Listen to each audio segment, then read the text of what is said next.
This is the Magic Our Way podcast with my mutants, Kevin, Danny, Eli, and Lee. They're cut above the rest, bub. You're the best there is at what you do. And what you do is pretty nice. Jumbo, everyone. Harambe. And welcome to another edition of The Magic Our Way. Magic Our Way. Magic Our Way. Magic Our Way. The Magic Our Way podcast. They are truly magical and whatnot.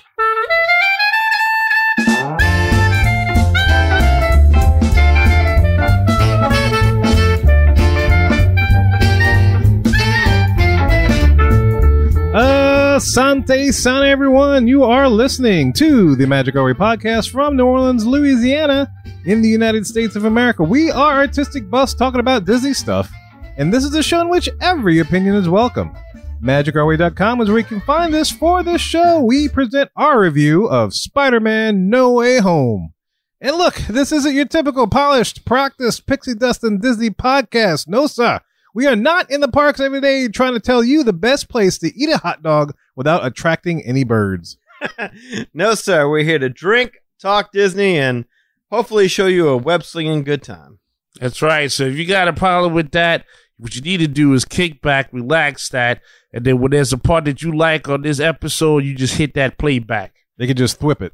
And whip it good. Thwip it good, yeah. My name is Kevin. And I'm Danny. Main Marvel Man Eli. Lee here, and remember, with great travel agents comes great responsibility. Awesome. So, guys, enough of our jibber jabber. Let's go discuss some spider tingle magic.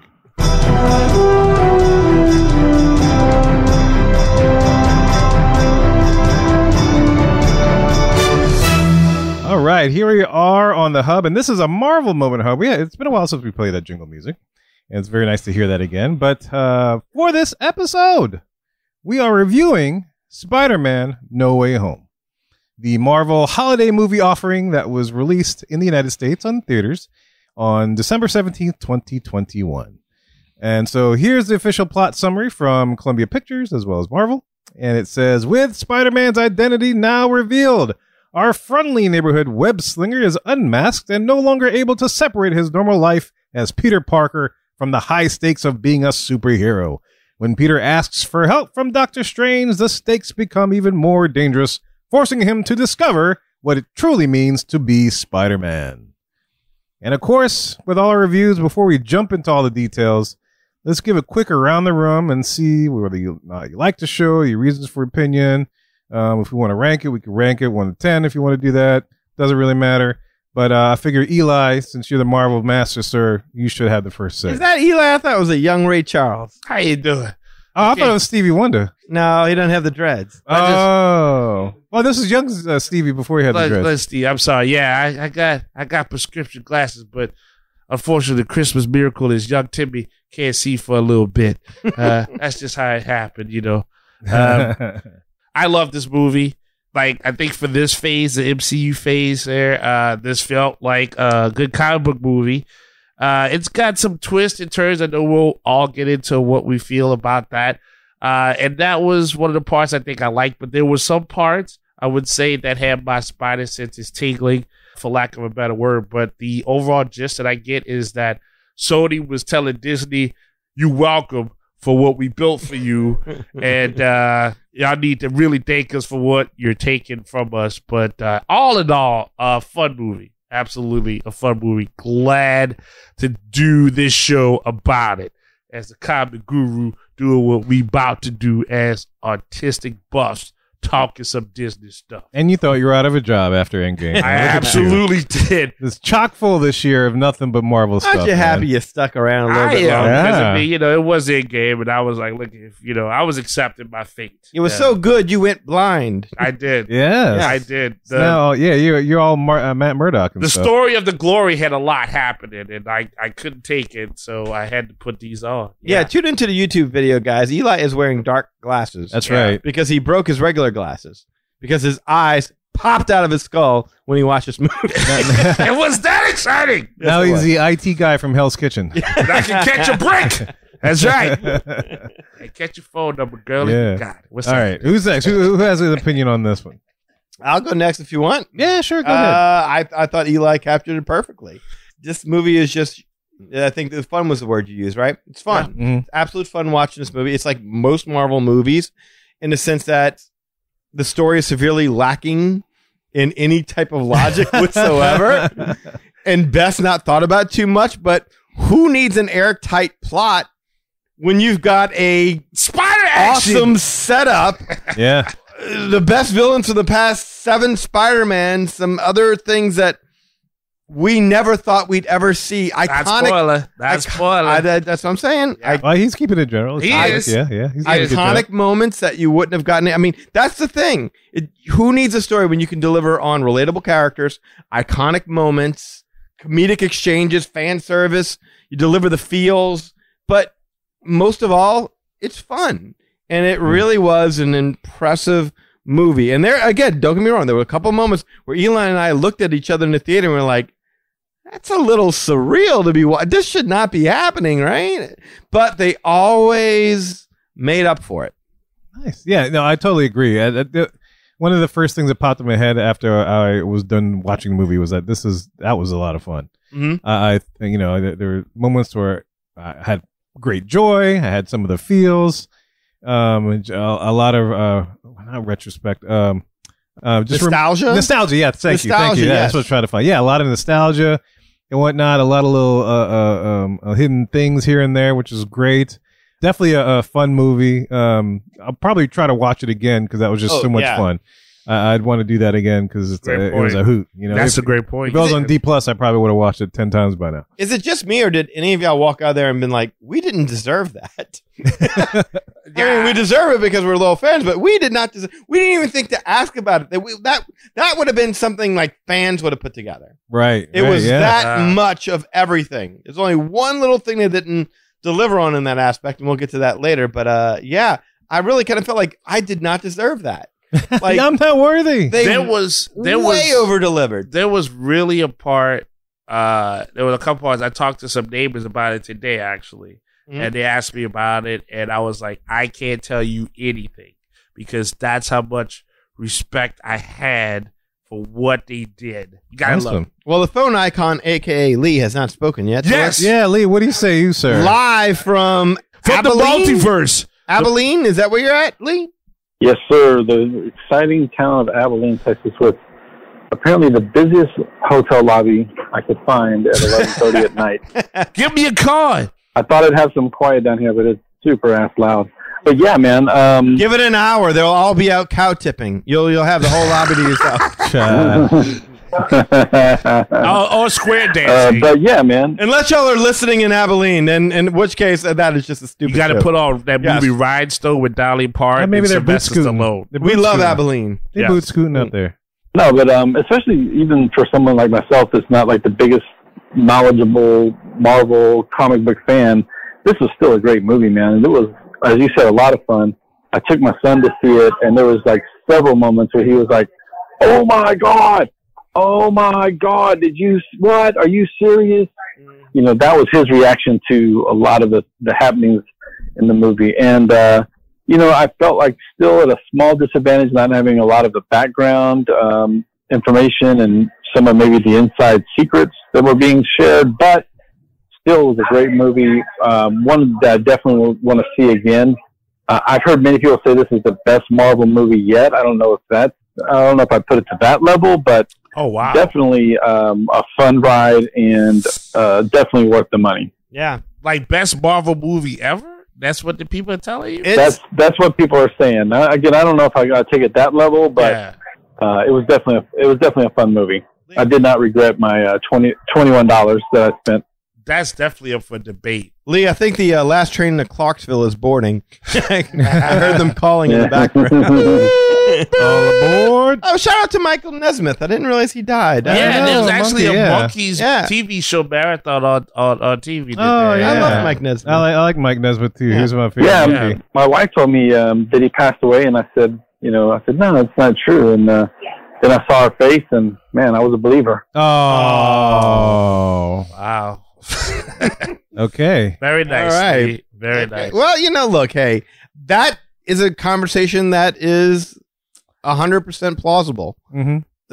Whether or not I don't know about the best, but it's certainly in the top 5 It's to up me. there, yeah. I would say so. I'm with. Okay, yeah, I'm with you. Like this is still You put not it in the top spoiler. 5? Yeah, this is still not. This is spoiler. not Okay, this is easily. All right, tell me this. Let's start with this before we get into the best Marvel movies.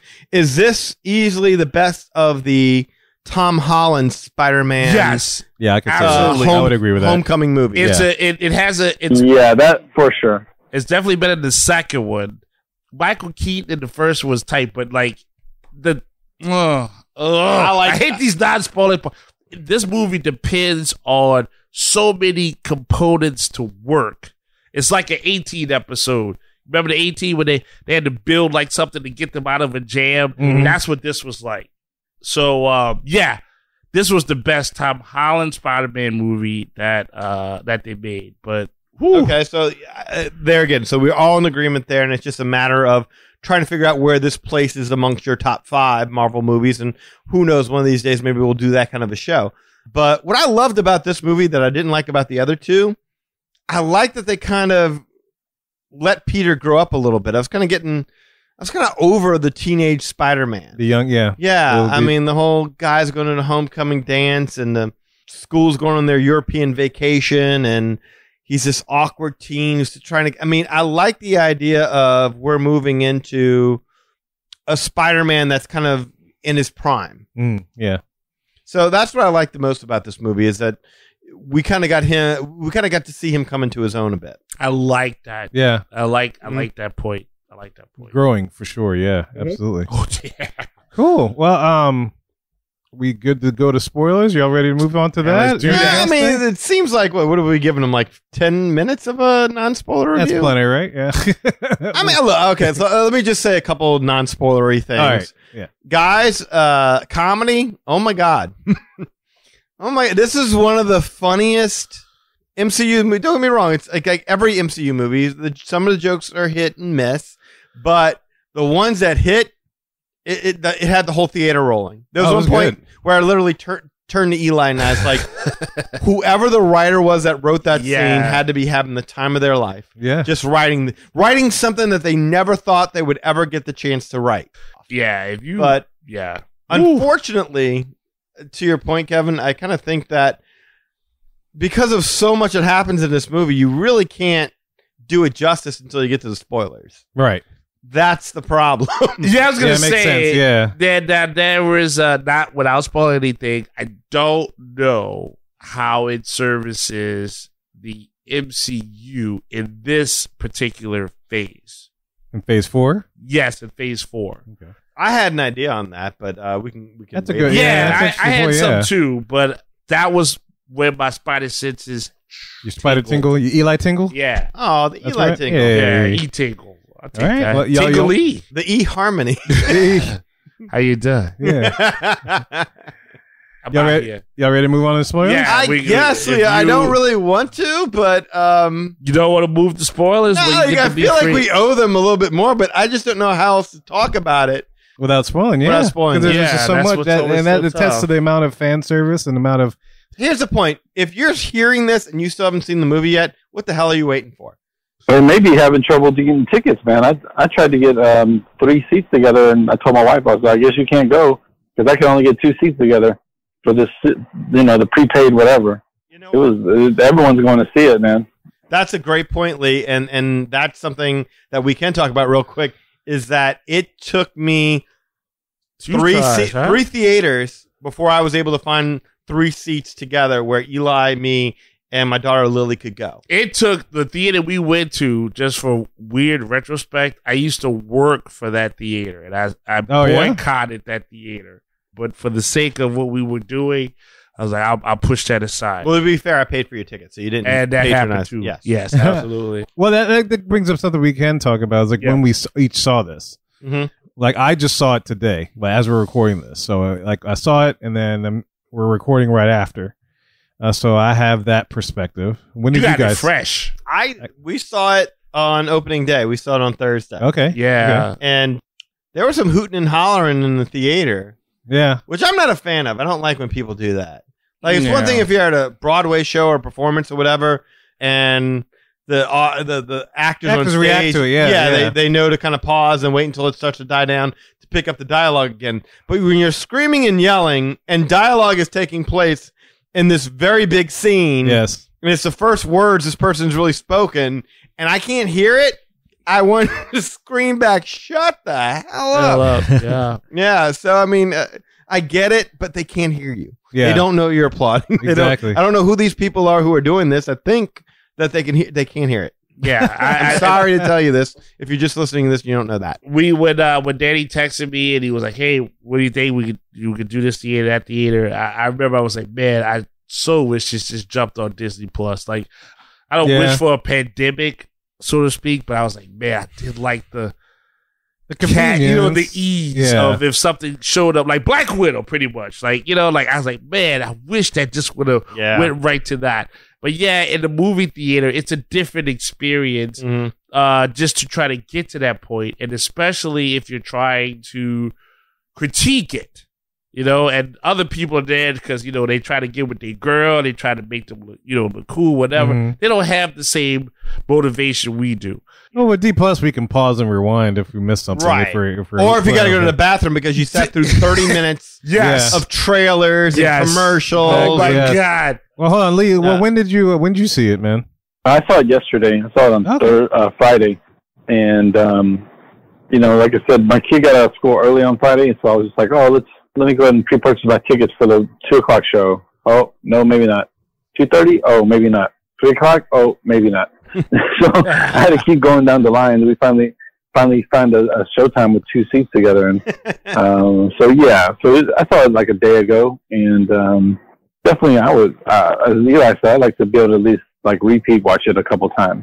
Absolutely. Yeah, definitely. Absolutely. 100%. That would have been very awesome to do that. Fortunately, so much is leaked out online now, like on YouTube and whatnot. Like the one scene that I kind of missed, I was able to refine on. Oh, on really? YouTube. Yes, because so much of it has been. But you didn't really miss much when you left. Like I really was like, oh shoot, like I'm telling dude. But like when you left, this dude is efficient. Ladies and gentlemen, this dude is efficient. He went, did his day, he came back. I was like, dude, you really didn't miss much as far as plot. Like I felt as a friend to confirm that for you. Well, really, the whole thing you didn't miss much as far as plot goes. I mean, if there's really one negative about this movie, it's that there was nothing that made logical sense in any. There was no decision made by any character that made any sense. And I'm talking about Aunt May. I'm talking about Peter. I'm talking about the villains, the people. Yeah, Doctor Strange. He did not make one good. He's probably the goof of the movie. To be honest, I was gonna say, like, there's a thing about this that Doctor Strange. Well, yes, it was funny. Is that like I was like when I saw the movie, I was like, man, this is cool. And I didn't know why, and then that's when it helps to see this movie early. And it took me a day, literally a whole day, and finally I was like, oh snap! Like, this is like a comic book. Like, this is like a comic book where it's like, it's like a weird buddy cop movie. Danny's right. There's no logic to what's happening. You just have to say, oh, wow, Spider-Man is teaming up with this guy. And then, this is happening. And then, we're cool with that because it's just cool to see this set of events that goes on. And, when you pull away from that, you do say there's some things that are structurally unsound or your spider senses tingle, but when you're in the experience, if you're if you're a comic book creative, you're like, that's a pretty good feeling you get reading a comic book. That's where I give them the credit there. Here's where I'll disagree with you. You use the word some. I'm saying all. What? As far as, oh man, I'm trying to think of one sound, logical thing that occurred that made any sense whatsoever on any major decision. Let me put it like that. On any major plot point or decision that made any sense at all. Well, I can't spoil. This won't spoil anything. Like, I read a comic book where Spider-Man teamed up with the Red Hulk, and the story made no sense, but it was just cool to see the visuals of what was happening during the story. That's how I took that with this movie. Well, that's your typical Marvel movie. That's it. They get by on the charisma of the character. Yes. Nice. Plot, Whatever got everything together the way we needed it to play out to give y'all exactly what it is y'all want to see. They give you what you want. Yes, They don't promise it's going to make sense. It doesn't make sense. It don't need to make sense. It's a comic book. Stuff that they're doing doesn't make no sense. Like, it's literally a part. Maybe we're going to hit to it. I don't know. But there's a part where, like, physics and logic makes no sense. Smoke and mirrors. Yeah. Smoke and mirrors, right? Yeah. Like, when we saw the movie, I had a bad day at work. I was like, and then we were done with the movie. I was like, man, I love this podcast so much. Like, I thought I was going to kill some people tomorrow, but y'all fixed that. Thank you. Well, Maybe rather than allude, yes, because I think we've now. Okay, now I feel like we've given the. Have the we satisfied that? Yes, I do feel like. I that. think so, because that was as good of an explanation without spoilers that I think we can do. Yes. All right, now that we have done that, let's dive into the details. But first, I must give you a spoiler warning. If you have not watched the show yet and don't want anything ruined for you, please hit pause right now, save this video, save this podcast, and come back to us later. So this is your final chance. We're about to get into it, deep in all the fan service and all the details that happen in this movie. But yeah, if you're not ruined by that, by all means, stick around. I don't care about the spoiler thing. I knew all the spoilers going into that, and it did not affect my enjoyment of the film one iota. Absolutely, yeah. And I usually don't get ruined by spoilers anyway. I still enjoy it nonetheless. Now, none of the spoilers I saw was confirmed, but I pretty much had an idea what was going to happen. Right. So, anyway, guys, look, 3, 2, 1, here we go. Spoilers. All right. And let's see. It's spoiler time, guys. So the way I'm going to ruin this is I'm going to say Aunt May dies. Oh, no, you broke all the canon of Spider-Man knowledge. Not Aunt MILF. That ain't Oh, man. No kidding, Versatile right? May, no longer in it, man. Big good- fan of her. Good thing Yeah. I didn't meet But, her she's, in New York. They'd have been another Spider-Man. Miles Morales would have been born that day. That was my favorite of the Aunt Mays, man. Yes. Wow. I'm a big fan of that. That's a big thing because you're talking about Sally Field. I don't know the other lady was. Oh, she'd be but- my second. Yeah. The other lady, I don't know, just call her Jessica Tandy. I know it wasn't, but I mean, You know, Same you're color right. hair and she was everything. if Jessica Tandy was alive, she'd been She cast. was, yeah. Right. They just said, give me a Jessica Tandy type. Yeah. I think that's what happened. I- And the actress did a phenomenal job, by the way. Just, Yeah, no, Yeah, she did great. All Aunt Mays are awesome, but yes, this particular Aunt May is like Aunt. Aunt. Your auntie. A-R-T.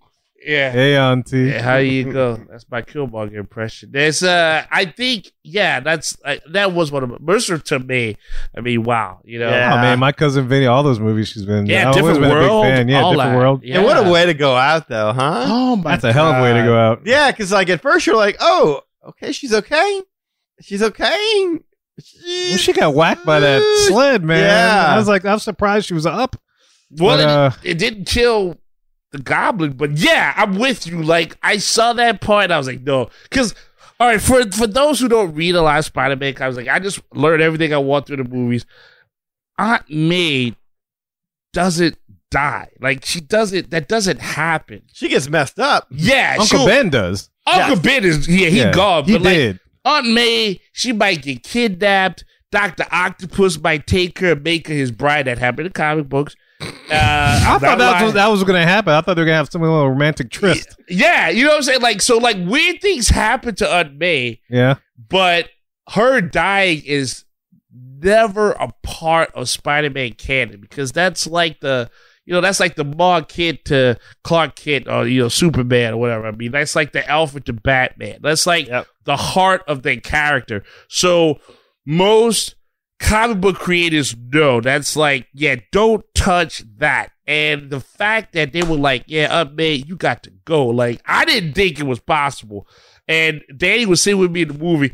I had to like turn my head from this dude as a man. I was like, I can't let this dude see me right now break. Because I didn't think they were going to take it that way. And they did. And they did. It made me think of something like, because in this universe, okay, another spoiler, you already knew it, the other Spider-Men show up as well. Tobey Yeah, all the Maguire, spiders, Andrew yeah. Garfield, they're all in the movie. Yeah, the theater was cheering. Mad pumped. And so as they're sitting there and he's grieving over his Aunt May, Tobey Maguire talks about how his Uncle Ben Ben died. Well, it's a new world. Who knows? His Uncle Ben died. And all I could think to myself was like, wow, we've never heard word one of a Ben in this Spider-Man. They never So- covered that. Ben wasn't there. So Aunt May was his Uncle Ben moment. Yeah, that's why they gave her the line. With Just- great power comes with great. Yeah, it just happened after the fact, and it was kind of trippy. Never even thought of it before that. I figured there had to have been a Ben somewhere along the line. Yeah, this is the first time I heard but- any kind of reference to Uncle Ben in the Tom Holland Spider-Man. And I would say just because Toby told the story and Tom Holland didn't say, I had an Uncle Ben as well, maybe that means that there was never an Uncle Ben. But then again, Andrew Garfield didn't say it either. He was hung up on Gwen Stacy dying, but he never mentioned, damn it, my Uncle Ben died too. No, in his story, he went with a different version that they made for Marvel, which was they focused on Peter's parents. So, like at May, Sally Field in the movie, they went with that. Well, right, but he still had an Uncle Ben that died. He had an Uncle Ben, but like that wasn't the focus like Tobey Maguire had, and Tobey Maguire is really the only cinematic Spider-Man that had that experience. No, I understand 100% what you're saying. I'm just saying that it's kind of weird that you wouldn't be like, oh my God, I had an Uncle Ben too. Yeah. You know? I have an Uncle Ben. I literally have an Uncle Ben. Because like there's one part where it's like, I have an MJ as well, but she's not Mary Joseph. She's like Mary Jane or like Michelle Joseph, whatever it was. I can't remember the exact wording, but I mean, yeah, they both remark on the fact that they have two MJs. Yeah, and I think like to be fair, I remember they did remark on the fact that they all had Uncle Bens. They did remark. Yes, because there was an incident where the line about with great power comes great responsibility. Because he was, I think, Tom Holland started saying it, and then Tobey Maguire finished it. Yes, and Tom Holland's like, "How did you know that?" Because Uncle Ben said it, kind of stuff. Yeah. Well, wait, no, that's what Tobey Maguire said. But Martin Sheen as Uncle Ben never said that line in the Andrew Garfield version. And the Amazing. He said right, yeah, he said something. But they all alluded similar. to that fact, right? Yeah. And then Tom Holland heard it for the first time from Aunt May. Yes, that's what I'm trying to say. Is like, so did Tom Holland ever acknowledge there was an Uncle Ben? I assumed they did because they were talking about Uncle Ben saying it. Well, and, they were talking. They were more or less talking about the phrase that she had a purpose beyond like she died for nothing. It's like, maybe it was to teach you that lesson that we all learned when our uncle died, which is that with great power comes responsibility. And that's the lesson that she gave you on her dying. Because she was his Uncle too, Ben. I think that's what I took away from that, because like Uncle Ben could be a person, but if Uncle Ben doesn't say that line, it doesn't make him Uncle Ben.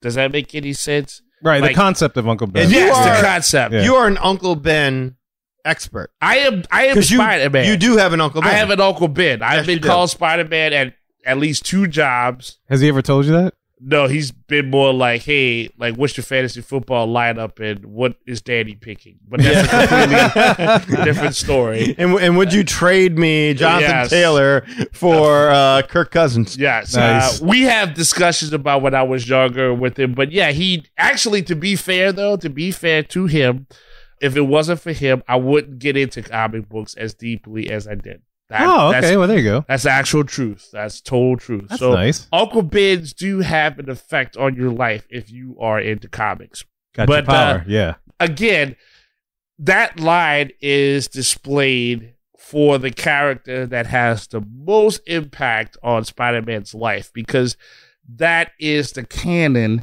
that Spider-Man lives by. So for Tom Holland, I mean the creed, not the canon.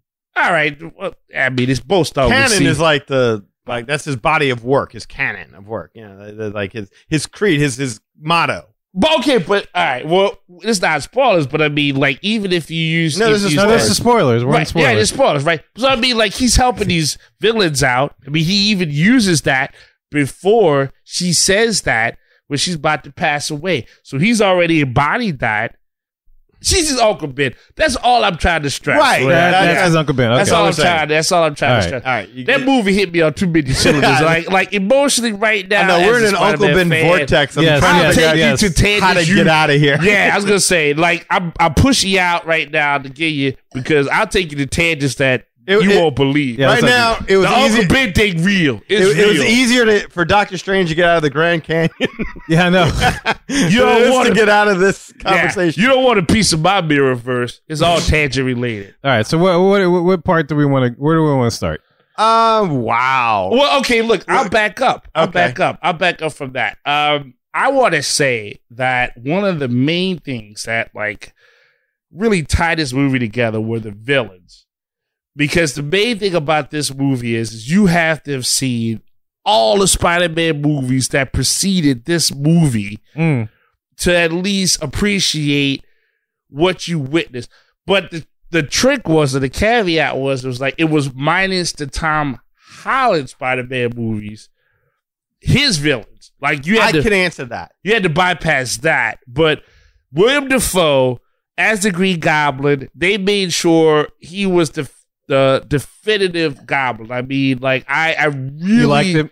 I did like it. Yeah. I liked it so much that like when he fought him towards the end and they put him in the purple and the green outfit, and then like after the fight it had the rips, it was like, wow, they're really trying to give him that pass to say, you're the Green Goblin, pal. You don't even need the mask. We just need to put you in the outfit.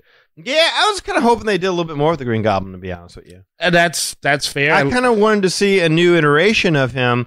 Like, I kind of felt like the Sam Raimi Green Goblin was a little campy, like a little over the top, a little over dramatic and stuff like that. And I kind of was like, okay, now that's in this MCU world, let's see what they do with them. And it's kind of the same character. I didn't really find that he was all that different. And it's not a critique of Willem Dafoe's performance or anything. I was just kind of hoping, I don't know, kind of like what they did with Jamie Foxx. All of a sudden, we got a cooler Electro. Mm-hmm. I didn't necessarily think we got a cooler Green Goblin. I can see that. Yeah, I could totally understand that. Yeah, definitely got a more vicious Green Goblin. Like that dude was doing WWE moves. Like I was like, that wow. was pretty cool. When they were fighting in that, what was that, that apartment complex? Like, wow, that's pretty gritty. He was blowing up things left and right. Yeah. But you're right. Like I think like the villains, and I know like it's an awesome movie, but I think the villains really do need to get their applause. As far as like tying things in, helping with the humor, helping with the storyline of saying, because like they really hinder in the sense of saying, if we die, the movie's over really early. So that's one of those parts where I know, are we doing like pros and cons? Well, not at the moment, but all over the place. But yeah, I do want to hear. Make 1 point so the rest of us can talk. Go ahead, yeah. I do want to hear Danny. Danny mentioned something about you brought up something about Tom Holland's villains, but you had a point about that. So this is one of the things that Eli and I spoke about right after the movie was over. We were walking in the lobby, and I'm like, man, I feel like I should save this for the show, but let me just say it right now. Yes. I was really waiting for a sixth villain to come up. Oh, yeah. Who doesn't want to see the Sinister Six? It's major Spider-Man. Right. It's a major Spider-Man thing. And when are you going to see something like this ever again? Yeah. So it's like, I was a little bit bummed by that. And we both kind of bemoaned the fact that we didn't get to see that. And then after the fact, I was just like the next day or something like that, I was trying to figure it out. It's like, why didn't we see the Vulture? Why didn't we see Vulture Mysterio? Yeah. Mysterio, Vulture, either one of them would have worked. And then I realized what it was. They didn't fit the narrative. The narrative was all these guys have had something happen to them. And that has altered them in some kind of either physical or mental way that could be easily curable. Whereas Mysterio and the Vulture had things that happened to them, but then chose to be bad and completely went there. You couldn't fix those two. No, you could have fixed the Vulture. Give him more money. That's all you had to do for that one. Oh, that's the cure? Yeah, that would have been a cure for him. He had a duffel bag. I felt for him. Like, as a dad, I felt for him. But yes, you got a point. And they couldn't have done nothing with the previous movies because there would have been another Goblin. In Amazing Spider-Man, they had another Goblin. That would have been too confusing. Yeah, well, that was a terrible Goblin. Yeah, no, you're right. And James Franco is not allowed to work in Hollywood right now, so you couldn't bring him back. Oh, I wouldn't even talk about him. That's how much I forgot about him. There's been 2 Hobgoblins, only 1 Green Goblin, right? No, because in Amazing Spider-Man, they had... he was the Green Goblin? Well, it was like... Norman was always a Green Goblin, and Harry was the Hobgoblin. Harry, yeah, I know, but Yeah, they Goblin. they were trying to build up another Hamburglar. We need a goblin. Hamburglar. I know. Goblin. I won't do you like it, but like, yeah, too many goblins for that narrative in this movie. I agree, wouldn't have worked. Would have I agree. ruined this too. Yeah. There is a moment in there that, and again, I defy y'all to tell me anything in this movie that made any kind of sense whatsoever. I can break down every single like major thing and tell you why it didn't make sense. I think I would dominate the conversation if I did that, so I'm not going to. Yeah, it's But tricky, right? There is a moment where it has a feeling, and this is where Eli and I looked at each other. This is surreal, where Spider-Man, Doc Ock, Green Goblin, Sandman, Electro all go to Spider-Man's apartment to essentially have a sleepover. Right. Yeah, we did. Yeah. And we looking at each other like, this can't be where this is going. I mean, Yeah. we saw the trailer. They're going to fight at some point, but they're all just like, what are they going to do? Stay up and Hang you know, out, have make some s'mores. Yeah. We Eat each need to other's play toes. that, right? Massage. Right. It was a little surreal. We're like, what are they doing? They're ruining this moment, and Yeah. they pulled out of it pretty fast. But that was a part where I had my spider senses tingling. If there's a con, yeah, that's one part where it was like that goes against superhero nature.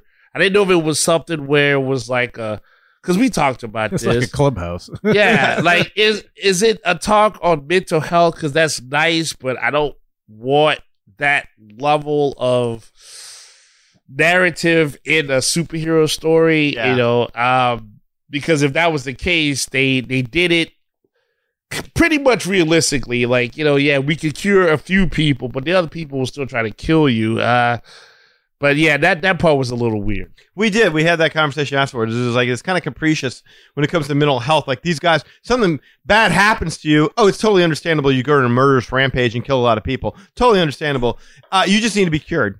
Yeah. Once whatever afflicted you is gone, happy, healthy, wonderful member of society who don't need to pay for their crimes anymore. Yeah. You're forgiven. Good luck in your universe. Yes. Yeah. Go get him, Tiger. No problem. Do you think you're Jesus or do you think that guy over there is Spider-Man? Like, you know, neither one is not insane at all. It really kind of, because that's the difference between Eli and I have talked about this in different things when we were trying to do our own comics, where it's like, it really is kind of a crazy thing where that's the difference between a superhero and a supervillain, isn't it? That a really horrible thing happens to somebody that you can't even possibly imagine, and one person decides to embrace the misery of it and go bad, and one person decides to avenge it and become good. Mm-hmm. Yeah, and how you react to it. Yeah, It's basically, yeah. one synapse firing in one direction or another, and that's the difference between who becomes good and who becomes bad. The story of Electro could have just as easily been a hero story. Easily, very easily. It wasn't his fault. It just happened. Mhm. Same thing for Doc Ock. You know, he's trying to help humanity, and then this thing goes wrong. Absolutely. Yeah, Electro was butt naked. I was waiting for them to address it. Yeah. If Jamie didn't say anything, I was going to stand up in the theater. It's like, is anybody going to offer that man a robe? The same man's like, yeah. You know, where's his power? You need him. Help him out. What's up, over like you did Apollo? And those were some of the conversations like that were pretty amusing. Yes. You know, Okay, so let's get some really good stuff. Yeah. The conversations between the three Spider-Men, oh, those are golden. Yeah. gold. Like, Yeah. just, I was hanging on every word. Now, again, that's why I would start to get mad when the audience would hoot and holler, and I'm just trying to absorb this moment. Yeah. And it's like, shut up! I paid $20 for this. Because of that stupid meme. Exactly. Yeah. That GIF or whatever, yeah. But when, like, there's a part where Ned calls out for Peter, and they all like, yes, and they're like, no, not you, Peter. That doesn't help. We're all Peter Parker. Yeah. Peter what? That was very well done. Tobey Maguire naturally shooting webs. Oh, yeah, the webs. Yeah. Oh, my God. Where does that come from? Does it shoot any other places? Yeah. It sounded like Jason Lee having that discussion with Stan Lee in Mallrats or Right. something like that.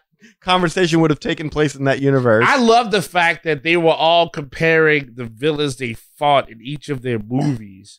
I know. Yeah, when Hollywood was like, yeah, I went with the Avengers, I went to space, fought this purple guy. Like, purple guy, what? I fought this I'm dude. still stuck on the fact you went to space. Yeah, I love that. I love the fact that they how would you say in wrestling terms, like they broke kayfabe, right? Yes. Like they went ahead and like it was like there's Disney and there's Sony, and it was like, yeah, we just throw that out. It's all Spider-Man. Like I loved that part where it was like you don't see that as a fan, and that's a very rare thing to see. The best part of that moment was Andrew Garfield being like, man, I wish I would have fought an alien. I'm totally lame. I suck. And he's like, no, you're amazing.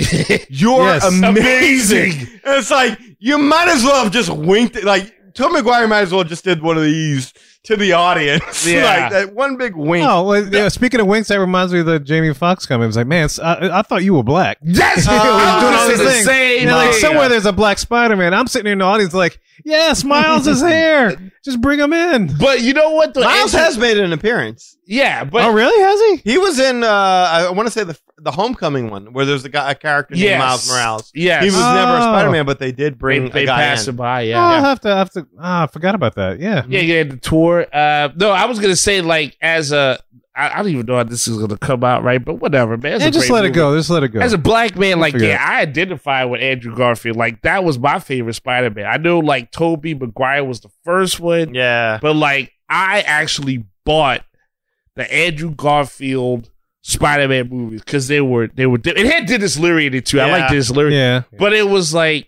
he was a fun one. He interacted with the fire department and all of this. He was just a cool Peter Parker. He swung from cranes. Yeah, he was a Tobey good guy. Maguire will always be my Peter Parker, but I don't think there's been a bad Spider-Man yet. No, I think they've hit it out of the park every time. When they great, had yeah. all three of them, when they showed up and then they were talking and like just having that initial dialogue, I had, as a Spider-Man fan, I had so much like love there. Like I smiled grin to grin, ear to ear, comic guru. Like I was like that so with the happy. Avengers conversation. Another great moment, like Yeah. you know, the Avengers conversation. Yeah. Wait, Avengers, who are that? Who are they? you in a band? Earth's Mightiest Heroes? Yeah, are you in a band? Oh no, we actually. How is this helping? Yeah. Yes. But no, there was this part, where Tobey Maguire was complaining about his back. Oh, yeah.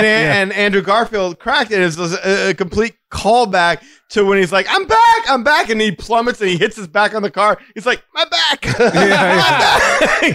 And then he's complaining about his back and Andrew Garfield cracks his back for him. I thought that was another really That was great. good. I mean, you couldn't take your eyes off the screen when those three were there together. Or even two of the three were there together. They had, It was brilliant. they had all of the Spider-Man outfits. Like I played the video game. Okay. And like I'm not gonna delve into that, but they even had aspects of the video game in there. I mean, like, Oh, really? yes, Feast, where Update worked, Uh-huh. where she took care of William Dafoe. That's in the Spider-Man, the first one. That's in the video game. Oh, okay. The costume that he wears, this is the stealth costume is in there too. But when Holland goes and meets the other two Spider-Mans, you can have their original costumes in the video game if you guys are gamers out there. But the costume that he actually wears is the costume that starts that thing out. And even Tom Holland's costume, Yeah. when he says, hey, I miss y'all, I love y'all. Man, when he hugged the other Spider-Man, like, man, That was a nanotech outfit? yeah. Yeah, okay. It had a different light to it. Yeah, yeah. But yeah, you could get the Iron Spider costume, and then like that costume that he had, where it was like White Spider on it, you could get that. But yeah, I mean, I just think it was crazy because that was a Sony made video game as well. Insomniac did it for record, but I was like, dang, like they went all out. How do you make it a movie where like all of the media for the character, you just like, let's just show love to that. Well, speaking of that, it's like I like you brought out the Iron Spider thing, yeah. Doc Ock. Yeah, and then the battle with Doc Ock when they first meet, and he rips it out, and he's like, "Oh, it looks like we got some competition." Exactly. I was like, "Oh, that's you're right. That was very clever. That's clever." I was like, 1, 2, 3, 4. Yes, that's it. Yes, That's it. Nah, Yeah, that movie was cool. a lot of fun. It was very good. Okay, so let's get into a lot of the crap that just didn't make any sense. Oh, yeah, let's hear what we got. Yeah. Hold on, wait, hold up. Lee hasn't even spoken. Wow. Is Lee still in line? Yeah, he's still in line. Go on, Lee. Oh, man. yeah. I'm sorry. You're right. You're right. Do you have anything to say, Lee, before we get it? No, I mean, again, I either didn't see the previous Spider-Man movies or I just forgot what I did watch, if that makes sense. Yes. So a lot of this is not lost on me, but it's kind of like, man, I didn't catch that, or I didn't realize that this was a throwback to that movie, or this was a throwback, like the whole back thing. I thought it was cool, but I never would have understood that that's because Back is back on the car 3 movies back or whatever. You know what I mean? Like, No, fair enough. all that stuff just kind of flew over just went over my head, but still was an interesting scene. I just took it as, like he's just being a helpful Spider-Man. Did you watch the previous movies? That's what I was gonna say. Like, were there some pros? What are your pros that you've taken away from this movie? Well, okay, so I didn't really like get into it with Kirk, but we were texting back and forth a little bit when he was going to see it. And the main thing, like the first thing I took away from was this was so much better than, because I did see the previous Spider-Man movie, the European Vacation one. Yeah. And honestly, I thought it was terrible, like literally terrible. I did not like that movie at all. I really felt like I wasted money on it. 100%. I didn't hate it as much as you did, but yeah. Yeah, I mean, like it just seemed so. Like, what was the point of the movie even? Yeah. You know what I mean? I didn't like other than setting up the very end of the movie where his identity is revealed. But other than that, that movie was worthless, basically. Gotcha. So that was number one. Like, this was such night and day between those 2 movies. This was what I expected a Marvel movie to be after seeing all these other Marvel movies. Number 2, now I really want to go see Doctor Strange, or go back and see Doctor Strange, because I didn't see it, because I thought it would just look kind of like weird and whatever. So, but after this, I'm like, I need to go back and see Doctor Strange. Maybe not. He seems like a much cooler. No, not really. No. Lee, you're onto something. I talked to some neighbors today. They said the same thing. They said the exact same thing. After they saw this movie, they were like, I need to learn a little bit more about Doctor Strange. Like, no joke. I'm not saying you're joking. I'm just saying I don't know that it's worth all that. You know what? We'll let Lee finish, but I think there's something to them trying to put him over. Okay. Yeah. So, number 3, seeing all 3 Spider-Men on the screen at the same time, just the way they were able to pull it off was great. Like, of course, they could have done it in any kind of way, but I just felt like they did it so well that it didn't seem like a gimmick, if that makes sense. Yeah, makes perfect sense. Because it could have really came off as like really lame and, cheesy, but it didn't. It really came off. They did a great job with it. Mm-hmm. And then lastly, what a twist on the whole villain thing to say, like, because he couldn't send them back to their deaths, even though they're villains, because he saw the good side of the Green Goblin, and he knew that all of those other villains also had a good side in them, and it would have been obviously would have been for a good movie, but it would be so easy just to send them back. Well, they're villains; they deserve to die, and their fate has already been decided. Because that's basically what Doctor Strange says. Like, hey, this is their fate. That's just what it's going to be. And I guess next we're about to get into it, but it really is like Doctor Strange basically didn't think about his decision at all when he decided to cast a spell. I mean, this guy's supposed to be like the overseer of like the whole universe kind of, and look at the big picture of things, and yet he's going to try to reverse time because the kids are having a hard time getting into college. Well, you own one. I mean, you go to space with a dude, you share an experience. That's why Wong's the ancient one. Yeah, exactly. I mean, true that. You almost died with this dude. You saw this dude die. I kind of felt like it should have been a little bit more truer to comics, where he doesn't make the deal with Doctor Strange. Doctor Strange says, no, it's too dangerous. He makes a deal with like Mephisto or some other way. Yeah, Doctor Strange could see a million possibilities in Endgame. Yeah. But he couldn't see this turning bad? And he said he didn't have the time stone. No. Yeah, but no, he did come across as being kind of a jackass in this movie. Yeah. He did. Doctor Strange kind of looks like a goof in this movie. It does, but then at the same time... and he gets beat by... He gets beat by in his own universe. In his own made-up... Mirrorverse. Mirrorverse. Yes. That he should be the master of. Yeah, because of geometry. That's it. Oh yeah. But I like Math. this is what I'm gonna say. This is what my Spider Sense take on that part. Like, first of all, I'm not a fan of the Inception, the buildings collapse and stuff. Like, I just, it's only because I saw it in the movie and I saw it once and I was like, wow, okay, cool. Got it. And I just impartial to that. I don't know what the word is for that, but I'm just You like it? I don't like. Oh, you it. don't like it? Okay. Like, if you say it's a mirror verse, it's like, do other stuff. Like, you know what I'm saying? Like, don't take something that I've seen somewhere else and then say, this is our stuff. So what I'm saying, though, is that when he does that whole thing and then Peter defeats him with math, first of all, I was like, cool. That's where I was like, it's an interesting Marvel team-up story. That's where my sense would go off, you know, in that whole mirror-verse part. Okay. I didn't mind the Mirrorverse part so much because I enjoyed watching Spider-Man and Doctor Strange fight. It's a fight I never thought I'd ever see happen on screen. It's a cool fight. But It's a really cool fight. Are you good with the resolution, how it would pull Yes, into that? 100%. I was fine with that. Okay. I had no issue with the resolution whatsoever. Was it kind of hokey? I guess, to an extent, if that's what you're trying to say. But, I mean, I bought it. You know, the idea. I mean, if he just said, like, here's all the math, even if you didn't understand, you'd be like, wow, that character's on a whole new level. And then you saw how he beat Doctor Strange in that verse. Well, that even worked. before all that, the part that got me confused is when he got separated from his physical self.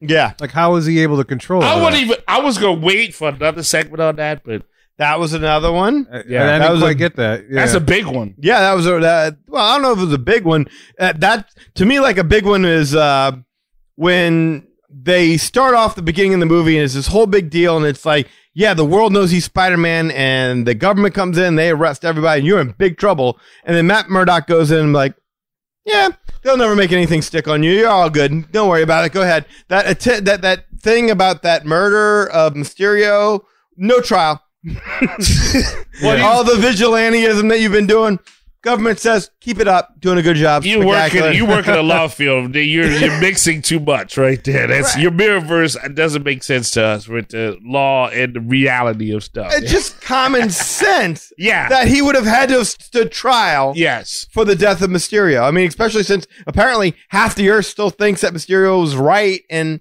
Peter Parker did kill him and all this, whatever. To be weird, right? You see in the Morbius trailer that happens before, there literally is a poster of Spider-Man that has murderer on it. Yeah. Oh, yeah. Yeah. Well, I mean, they screamed it 1,000 times in the movie. Yeah, I mean, you're absolutely right. it was like, wait, what? Why even bring any of this up? If why even bring the government into this if that's all it was going with? Just to let us know that Happy Hogan is under watch. You got he's letting you stay up in his house with his cameras from Vivid. Yeah, absolutely. From He's got Vivid. his ring camera going on where he gets to see Dr. Octopus walk through his house. So that was a Typical man. nonsensical part to me. And that part actually doesn't get resolved if we're to be fair. I mean, it doesn't. Yeah. The thing that every college in the universe would reject Would his shun best him, yeah. friend. Is like, okay, maybe Spider-Man I could buy that, but his best friend and his girlfriend, just you can't go to college. Why? Because you're kind of in with that Spider-Man guy. I could buy that one. I could not. I could buy that one. That's controversy. No one want dirt on him. She was involved in What dirt? She was involved in all this stuff because if they have her come over there, they're gonna be like, "Is Spider-Man coming too?" I kind of like that's work She politics. just literally learned that Spider-Man was Peter Parker in Europe right before the world learned. Okay, so you know how you just did the lawyer thing, like so. I'm gonna tell you, like I You won't mean say the logic thing? Yeah, but I work in a place that gets invaded by government forces apparently a lot. And let me just tell you, once the government wants to look into stuff, you don't want no piece of that. So I accepted the reality of that. That's all I'm gonna leave that at. I did not. I don't think anybody gave a damn about Ned Leeds. But he did talk to the damage control. I'm just saying, it's the weakest excuse ever that for my friends couldn't get into college, so I need everybody to forget that I'm Spider-Man. But that also helped. They also don't have that much relevance in the story, which I will give you that as a knock. They have relevance in the story. No, if they don't, if they get accepted to the school, they don't. If they have to accept the same fate as Peter in this movie, so Peter feels guilty to do what he does. You know, he goes to Doctor Strange because of his friend suffering for who he is. Which I felt that. You know, I felt that. Well, right. But I mean, you'd have to buy that a college would do, like, not just a college. Maybe a college would do that. MIT, the smartest college. The college. Every college did it to them. And then you have this. But they were worldwide news, though, D. Worldwide news. Helicopters were showing up at Aunt May's apartment to follow Spider-Man. Who gave a damn about Ned? He was up there on TV. Remember, they went to... Okay, all right. I know you like to do tangents for the sake of doing tangents. I don't want. Flash did a whole book. I'm Spider-Man's best friend. Me and Spider-Man's memoirs together. Did a whole book about it. Advertised the fact. And still got into MIT. All right, that's fair. Okay. But now his two friends got treated like the young girl that tried to go into a school where they weren't integrating, like, you know, minorities, and they had the police guide them in and stuff. It was crazy. Well, that's how they treated them, but that's what I'm saying. It just doesn't make any sense logically. Yeah. That would happen. That Flash gets in, but all these, the other two Flash don't. Is supposed to be even like though Flash is selling books about his friendship with Spider-Man. That part was a little weird. All right. I'm just saying, logically, it doesn't make sense. Logically, it doesn't make any sense whatsoever that he decides to go find the school administrator for MIT on the bridge to beg to let these people in. Oh, man. And then Doc Ock attacks. The whole bridge gets blown to hell as he's trying to kill Spider-Man. And then he saves her. And she's like, you know what? I was wrong about you. I'm getting You're a hero. And your friends in. Yeah. You're a hero. And I'm thinking to myself. He saved her life. I'm thinking to myself, dude, that's the exact reason why you would not want Spider-Man in your school. Because at any point, a villain can show up and blow up your school and kill everybody that goes to school there. But it's MIT. If anything, the school administrator should have been like, oh, whoa, look, thank you so very much. But you understand why we don't want you there, right? Yeah. Because we can't have everybody in school dying. Okay, first of all, that was an emotional decision on that lady's part.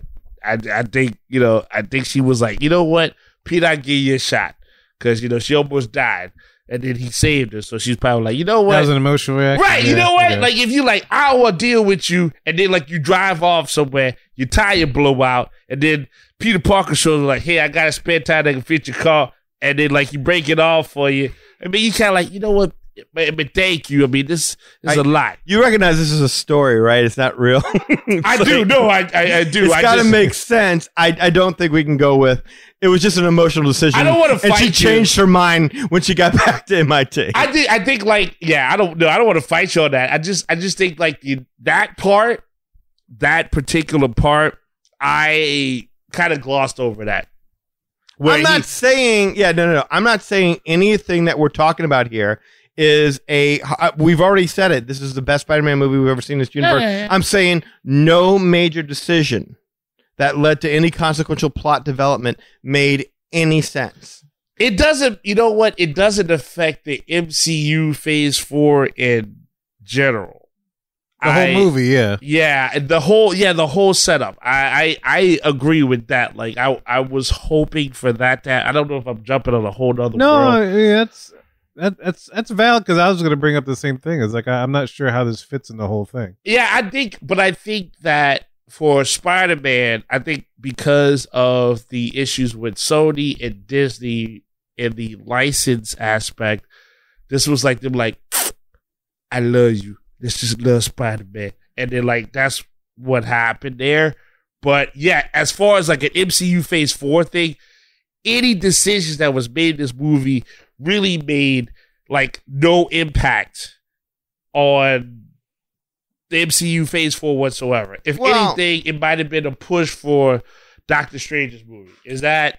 We know we're getting into multiverse territory. Doctor Strange is going there. We know who runs the multiverse. Right. We know Kang has already been teased. In the Loki. Got to see none of that, though. We know about that going on. And there is a way that this could tie in. I don't think they're going to do it, but I kind of alluded this to before.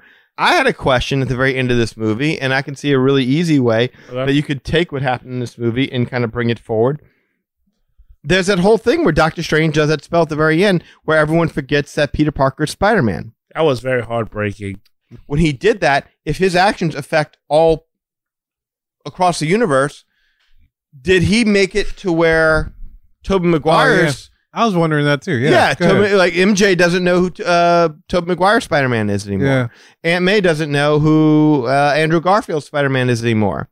And you could easily open up the next movie with, Tobey Maguire pissed and going after Tom Holland being like, "What did you do? I'm you paying took my for that life from movie." me." Yeah.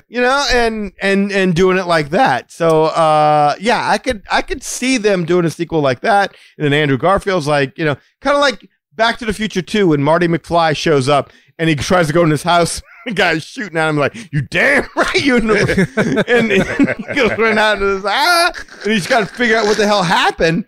I could see a world in which Tobey Maguire, and Andrew Garfield return back to their universe. Oh wow! And no one knows who they are, and they're like, "What did you do? You totally wrecked our lives.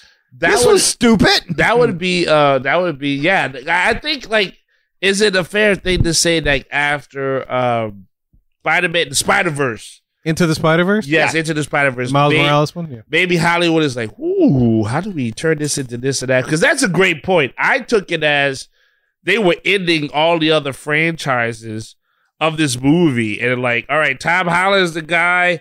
We're just cutting the confusion and just moving forward with our weirdness. But I do like the fact that introducing, if they're smart, like you said, seeing Toby and Andrew and then Tom and then that whole thing that's awesome.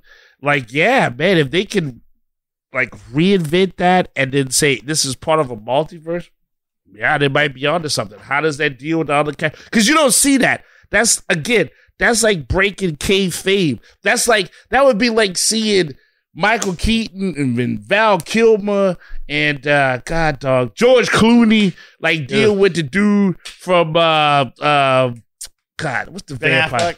Yeah, Ben Affleck too. But no, the Iron Batman. All the Batmans. Yeah, the Twilight guy. The Patterson guy. And you see them all in one movie, and then they're just yeah, who's the better Batman?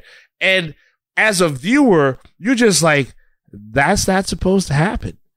But I like it. That's exactly it. And that's why I said this is a movie we did not deserve, because we got to see something that none of us even thought to even ask for. Yes. Why would you? It's man, that's just getting greedy. Just give us give us a Sinister Six, give us anything. We're just give us some good villains. And to get this, it was it was overkill. And that's why, again, it made up for a lot of the really lousy plot points that where I felt like the decision making was all wrong across them. I felt like Aunt May with the whole, we just need to cure all these guys. No, Doctor Strange was right. They should have just gone frickin' back to where they were. You're right. This was and silly. their fates for their fates, yes. Exactly. You're right on that one. The whole idea that bad people just need to be cured. The idea that there's nothing in them that makes them bad. There was no ego, no... what happened to you? And you had to take their word for it, but they were villains. Yeah, I know. I thought it was Spider-Man is not a social worker, but his aunt is. I get it. But you're right. That was the part we both kind of looked at each other. Was this is gray area. Yeah, it's where is this going? This better pick up pretty soon. I don't want to stay in this for too long. Yeah, and fortunately, we didn't. I'll tell you another one that made no sense to me. Why the hell was Sandman against Spider-Man at the end? Anyone can tell me that? Wait, which Spider-Man? Oh, because he doesn't trust anybody. He didn't trust the first one. All he wanted to do was, I want to go home. I want to go home. And they do this thing where they pretty much advertise, we're going to hit this box. We're going to send you all home. And he shows up pissed off, fighting him. I'm like, what are you fighting him for? I don't trust anybody. In the first time, the first time they did it, he was like, oh, yeah, you told Maguire. And then, Tom Holland pulls off his badge and who are you? And then after they go through everything, because when he helped out with Electro is what you're saying. Right. Well, he helped out with Electro. Like That's what you were talking about. that's the other thing. Like, Well, I at mean, the end of the what you call it, the third Spider-Man, him and Sandman part as friends. yeah, they part of his Right. friends. He's like, And "Here, I'll so- help you And see that's- your that's why daughter." it pops Right. up, yeah. And they so- tried to play that When he shows up and he's still cool, everything's good. That's Sandman's only agenda is like with Jamie Foxx. Electro just wants more power, so you can see that coming. Mhm. Electro was my favorite villain on that one. The Lizard. I'm He not was just sure there. what. I forgot about That him. was comic relief. Yeah, As far as I'm concerned. well, I don't even know he was there for that. He had one scene in the van that was funny, but other than that, Some exposition, maybe. yeah, he was just there to pad the stats a little Lizard bit. with Yeah. a British accent. He wasn't much for the Amazing Spider-Man, to be fair to you, but yes, sir. No, all good. But I mean, that was the one guy who didn't have any motivation towards being there. Or Impact. Yeah, really. no, the rest of them showed up because they wanted to stay. Green Goblin wanted to stay. He didn't want to go back and die. Electro, he thought he could do the yeah. same thing with Electro. Doc Ock. Ock. Doc Ock, when he showed up, he was already on their side. He was being a double agent. Lizard, no one knows what the hell he was thinking. Sandman wanted the exact same things that they wanted, which is send him back. It's just that, I mean, he wasn't even asking to be cured. He was just like, just send me back. I don't give a damn. Yeah, he didn't Cure, die. no cure, anything. Just send me back. He had no death in his movie, yeah. It's like he should have been helping them. It made no sense. Yeah. So that was another thing that made no sense to me was Sandman's motivation. I couldn't wrap my head around that to save my life. But They could have took. I like the fact that they had Jay Jonah because I always thought he was going to give him insurance from that was Farmers. good. But story wise, he made no sense in that. I mean, he was just like this kind of narrative. I thought they were going to reference him, like all the Spider-Man were going to reference him somehow. Yeah, At least Tobey Maguire was like, what are you doing here? yeah. kind No, of thing. I was expecting something like that. he was. It was cool to see him. Yeah. And I didn't hate it. It didn't take me out of the story, but yeah, for the most part, you could tell he was just that guy, be like, "Ooh, you did it!" Like that was his whole role in that movie. Like that was it, and I think that's still akin to the video game. You play the video game, Right. if you're swinging around, yeah, that dude is in your ear on a podcast all the time, and no slate to a podcast because you should listen to the Magic Highway podcast every time, all the time. Oh, Jay Jonah has a podcast? Yeah, when you play the video game, you're swinging around. If you want to, yeah, you can hear Jay Jonah talk about how much of a menace you are as Spider-Man. That's funny. Okay. Yeah. I like the portrayal. I did. I like the idea of J. Jonah Jameson as some kind of a Bill O'Reilly type, or that's probably outdated. I don't know. Or Rush. Well, he's dead too. I'm trying to think of something more really current. outdated. I don't know. I don't pay Skip Bayless, maybe. There you go. I don't really pay attention much to politics or anything like that, so I mean, that could be it. But I liked him as that. Of course, this would be what the Daily Bugle is now. It would be an online kind of thing. It wouldn't be a print thing. So Got a I Tiger like King the evolution. I wish they would have kept his hair, but other than that, I like Yeah. the character. I like that they brought. Well, you get older. Yeah, stuff yes. like that They happens. could have there ain't no excuse for that. You could have put like some little A weird toupee? prosthetics on there to spike his hair out a little bit. Give him a toupee. You know, Oh. farmers market. Da, da, da, da, da, da, da. But yeah, nothing that really overshadowed any of the movie because you weren't there for what made sense. You were Right. there to see the Spider-Man work together. You were there to see the villains. You were there to see the visuals, the over-the-top action, the funniness, everything. They delivered 100% on. It was great. Yeah. Wait, really quick. Definitely Okay, fun. All the right. part where you said again, Doctor Strange knocks Spider-Man or Peter Parker out of Spider-Man's body, and then he's trying to reach for the box, and then there's this the arm going it like. Yeah, and he's like, "How are you doing this?" He's like, "I don't know." That's the part And then he's able to swim back into his body. that's the part I hated. Well, I didn't understand it because there was never any precedent that could be done before. That didn't bother me that much at all. I thought it was goofy, but it wasn't any more nonsensical than any other decision. It's just like, we're going to show this just because it's cool to show this.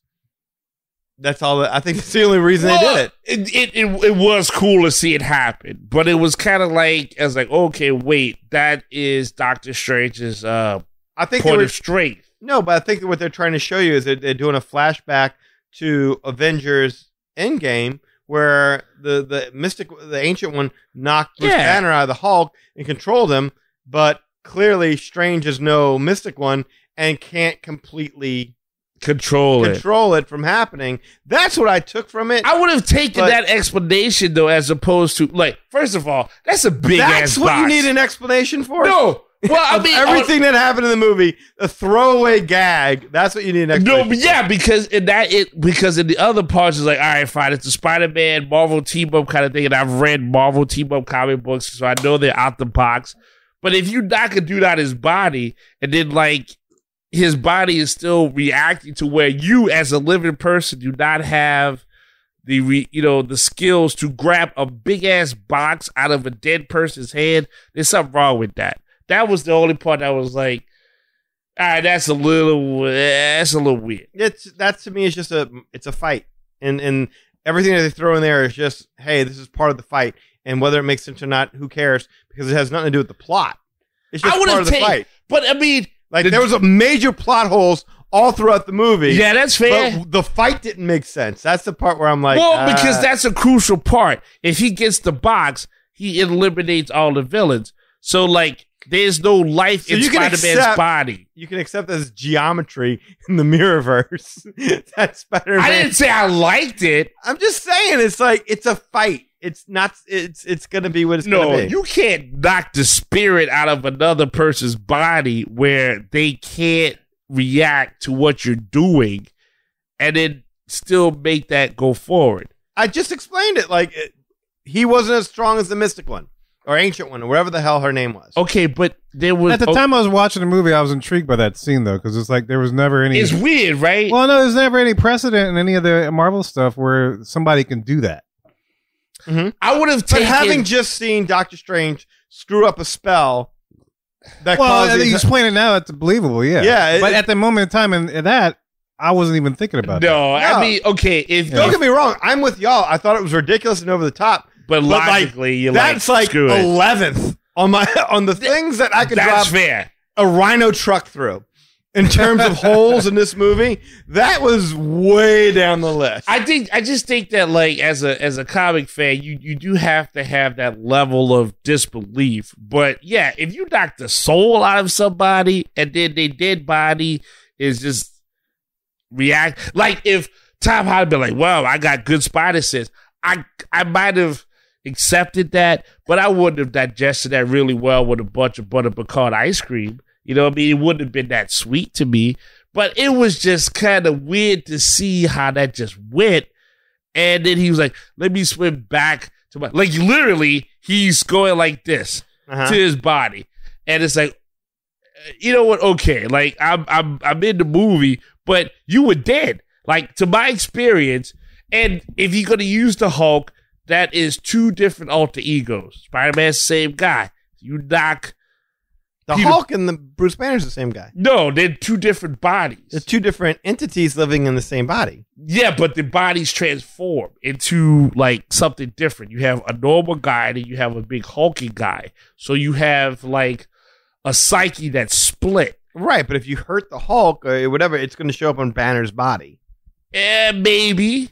It depends on, the Hulk is half clothed, Banner's half clothed. Yeah, exactly. But if you knock Banner out of Hulk's body, you just have a raging Hulk. That's what you got. That's what I've seen. But if you knock Peter Parker out of Spider-Man's body, there's no split personality there. That's just a dead person. Because it was a cool visual for the aesthetic that they're trying to pull up. Again, it's a callback to when they did the exact same thing with the Hulk. Oh yeah, absolutely. Well, that's what I'm saying. It's like I don't know. Again, I'm surprised that Spider-Man and his main 5 arch villains were having a sleepover. Okay, yeah, cool. no, there was no was issue weird. there. How do you knock him out of the body? That's bull.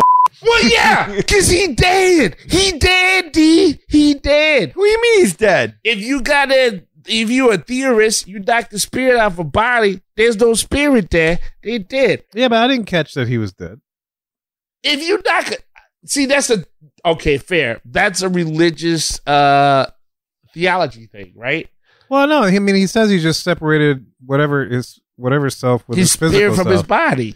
Yeah. So his body, okay. I mean, if you take it in a religious sense, then yeah, I guess you could say he's dead, but maybe he's just Whatever. It was a cool visual for a fight. I think you're reading way too much into this. I'm a comic book fan. I'm supposed to read too much into it. That's Yeah, how I you're got to supposed this read point. into the plot. That's but how I got to this point. It's If it wasn't for me paying my money, it would have got to this point. That's like saying in the mirror universe, in the real mirror universe, they couldn't technically have bent into a hexagon. It would have had to have been an octagon. Logic. Like, this dude's like, he's all logic. no. It caught my eye because they never showed that kind of thing happening before. You It caught did, my you eye did. being weird as well, but like I said, that Yeah. was like 12th of my... Yeah, so you went for Yeah. something absolutely logical. I was saying earlier, as a comic book guy, I will suspend certain things, but then when it gets to another point, if they don't say how a person has that power to overcome that, then I'm like, well, that's just kind of weird to me.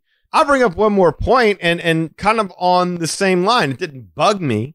But I mean, it was something that was kind of, I felt a little odd. It's something, I don't know if y'all been watching the new Hawkeye series. Have y'all been seeing that? yeah. I hadn't seen the latest one, but I plan Have to you see seen that. any? Not yet. I want it all You to kind of Marvel come guru, through. you. Oh, you want to be able to binge it? I Is that did you watch. want? I did watch Tag that had Jeremy Renner in it, and he's pretty cool in that. Oh, movie. that was a depressing Tang. movie at the end.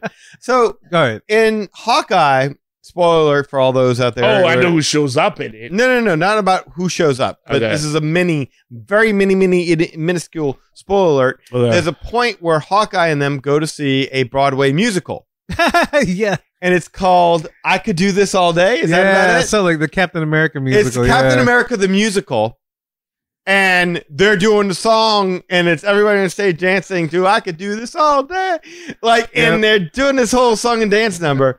And I'm like, wow, man, they're really kind of like making this whole thing kind of seem hokey. And Hawkeye's kind of, ugh, this is awful, and rolling his eyes and turning off his hearing aid and doing everything like this is terrible. And then there's a scene in this movie where they're putting the shield on the Statue of Liberty, and when you see it, it's like, ugh, what is that supposed to be? Oh yeah. Like, what is that about? I was And then gonna they ask make it about a that. very big thing of being like, in all the fighting and the destruction, the explosions and everything, the only thing that gets lost is that friggin' shield. And they make it a point of it banging down all the way Each level, and then yeah. plopping into the river like the piece of crap it is. Right. Like, it just felt like, I don't know if y'all got the sense, it felt like, yeah, screw that. That should not have been there. And I'm wondering, is there something that y'all picked up on? Because that's kind of a little bit of the vibe I picked on, was just like mocking the Cap love fest. That seems to be a thing. I was gonna say, like, I was actually gonna ask that a question because I know we like get About towards that? the end of stuff. Yeah, I was gonna say, what would you rather, Statue of Liberty with a torch or Statue of Liberty with a shield? Torch. I mean, even the movie made it clear. Like, yeah, that was stupid. Like, I don't know. Like, I was kind of like, man, you know what? That says a lot about America. You have a shield. Like, we got to protect everybody who come into She America. gets Thor's hammer. I'm just saying, like, yeah, you know what? That's a Welcome to political America. thing. Welcome to America. We will crush you. Like nuts. It was pistachios, baby. There you go. Yeah. I don't know. I haven't seen Hawkeye yet to address that. I want to see it. I want the whole thing though.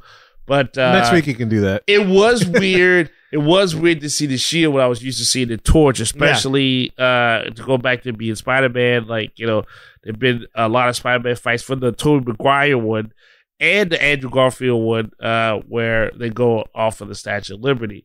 And you've been in New York, Dan, recently, so you got that authenticity of it. But yeah, man, I tell you what, like, yeah, I don't believe there's any multiverse in which they would have put a shield on I just say that's the badass Statue though. of Liberty. No, it's just We protect. What You they, show what up. they should have done, is put Captain America's butt on there, because that's America's ass. Oh wow! Well, it's there. It's just underneath her robe. Underneath the toga. Yeah, you got to lift up her toga and you Yeah. can see it. yeah, do it. She's European, you know. It's quite nice. I mean, you know, but It's taut. yeah, what you gonna do? It's taut. What you gonna do? It's tight. America's tight. But you know, I think you bring up the point. And I was like, I wonder if, because they were still in construction, right? Yeah. I guess Yes. I assumed they were still installing it, which is why they had the scaffolding and everything else. Like, I don't know if it was like a cleaning thing or whatever else. I don't remember if they mentioned that at all. It definitely didn't finish But I'm- painting it. Yeah, The I think they proper were still in the American midst shield. of Putting it on, converting it. Yes. Yeah, so I was wondering if that they did that after the musical came out with that idea, and they're like, "Oh, that's a good idea. Let's install it." It just seems to be like they're mocking some element of Captain America there. I'm not really quite sure what it is. Or setting something up for another phase. Maybe. I don't know. But it's definitely not a friendly, like, it's definitely not a homage of sorts. It's U.S. agent. It's kind of they're poking. I like that. Yeah. It's kind of like they're poking a little bit of fun at it. I mean, I thought it was, and I know we talked about this driving. I was like, maybe they're trying to say that the Tom Holland New York is different than the other Spider-Man's New York, and this is our differential using this symbol, the Statue of Liberty, for our New York. That's how I interpreted that. I got another question for y'all. I know how I explained it in my mind, but let's see how y'all explain it, because it struck me odd when I was watching it. Andrew Garfield comes through the portal, and like, I was just here yesterday and I saw this and that and the other. And then Tobey Maguire shows up and you're like, ooh, Tobey. And the audience was, at least. And that's why I was mad, because they were speaking. I was hooting, because Tobey Maguire then says something like, I know you two. You're two supposed to be here. And he's like, but you're. And then there's a brief 2-second thing where Tobey Maguire and Andrew Garfield fight. Yeah, that was kind of weird. Until he shoots the web on his web slinger, and he's like, oh, you're like Spider-Man, like me. And then for whatever reason, they just stop. And it seems like, was there a deleted scene that was supposed to go into that, explaining? Like, in my mind, I'm like, the only way I can make sense of it is that they showed up when all the villains showed up. And so when they opened the portal, they weren't opening a portal to another dimension, or Ned wasn't. He was opening a portal in New York, and they've been here. Right. Trying to figure everything out. But I don't know when he would have saw Ned and I don't know when Tobey Maguire would have saw Ned and MJ. MJ, yeah. Yeah. No, that's fine. And because I didn't quite that's understand that another either. thing that, again, that drove me crazier than the out of the body experience. I'm like, why were they mad? When did they see each other? How did that happen? Would I miss something? Yeah, that was weird, and I thought it was just a way to set up the whole Lola's rant on cleaning up cobwebs and stuff. I think that was that's weird. all I got from it. That was I thought it was weird. kind of cool, because like, I didn't realize Ned was Filipino, and so Did you understand what she was saying? Yeah, I did. It goes, Okay. Oh, get out of here. Yeah. Can you translate any of the stuff that she well, said? not for eventually she was saying, it's like, you come in here and you mess up my house, there are cobwebs, and I just already asked you to clean the cobwebs, and now we have more cobwebs. Can you please clean the cobwebs, kind of stuff. And that's why you always bring a Filipino to the movie theater with you, because you never know. I That love was you. wild to hear that. I'm sitting here listening to speak. I'm like, wait a minute. I know what the hell she's saying. What the hell? Ned's Filipino? I thought he was like, not Asian, Filipino. I thought he was some kind of other Asian, but okay. And then she was like, hey, man, you guys want some lumpia? I just made some. Yeah. No, thank you, Kevin, for doing it. Because, like, I literally was like, okay, I'll accept. So she goes whatever. off right after they shoot each other, and after Andrew cleans up the ones in the corner, because apparently Yeah. she's obsessed with cobwebs in her apartment. Because she wanted Andrew. Like, I ain't gonna lie, like, Andrew is my favorite Spider-Man. He's like, you want me to prove I'm Spider-Man? Here you go. Boom. He sticks on the roof. Like, and then she comes like, yeah, go clean that cob. Like, damn, you gonna do the dude like that? And then he crossed over there. I had no clue, though, of what She gave a funny little look to Tobey Maguire. when he That's showed up. hilarious. But to answer your question, so I can't remember, because we watched it and you had to take a break. Did you see the part where he's like, I gotta find Peter? Mm-hmm. You saw that part? Yeah, I saw that online. Oh, okay. You caught up with what you... All right. Yeah, no. Him and MJ are sitting there, and like, all of a sudden a spark happens, and he realizes, oh, shoot, if I do this with the ring and stuff like that, I can find Peter, and they see the Spider-Man in the alley. Yeah. Yeah, I know exactly what happened. But again, there's a reference to both of them having been there and having seen and noticed things. And I'm pretty sure Tobey Maguire specifically says, I know you two guys. But then he looks at Andrew Garfield like, He did, yeah. oh, wait a minute, something's wrong with you. And then there's a brief little fight, followed by an understanding that seems to come out of nowhere. Like I said, like, there's a deleted scene we didn't see. That's fair. That explains what the hell just happened here. Unless he did, yeah, that makes sense. Because unless he did the spell before, got Toby, and they saw each other, something. Yeah, because The only thing I can think of is, like, Toby had his spider sense, and then Andrew had his spider sense, but Toby was the only one that wasn't in the outfit. So I could see where Andrew might have been a little suspicious. But why would Toby? Because I mean, yeah, that's the part I don't get is why would Toby be suspicious? I just always took Toby in that movie as like, I thought he was like, I don't do this stuff no more. Like I thought he was gonna be like the in the Spider-Verse guy when they did the other Spider-Man. Oh yeah, the older guy. Yeah, he's like, I don't do this no more. I don't. Why you have? I totally thought that was the vibe. Maybe that what it was. Yeah, that was their way of incorporating that movie into this, or the ideas in that, the Miles Morales stuff. But I thought, I'm like, I'm trying to think now to answer your general question, because like naturally, if you're going to go with the fact that Tobey Maguire's Spider-Man used everything that was going on with Marvel, well, then Ned Leeds is a legit guy, but he works with Peter in the Bugle. And then, of course, MJ is MJ. So unless he's like, I know your names, but y'all look different, that's all they can see. But no, that's fair. There's no way he would have known who they were in that particular world using his particular genre of movie, if that is a term that can be used. Because, Ned Leeds, if they use an old school term, Ned Leeds is like a ginger. Yeah, well, I mean, clearly MJ doesn't look like MJ. Like clearly, the MJ. I think that.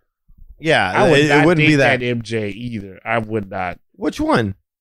I would not Zendaya, whatever she's Zendaya, cute, yeah. But that's like, man, you ain't got no faith in my skills. Like you ain't got no faith in my skills at all. What are you talking about?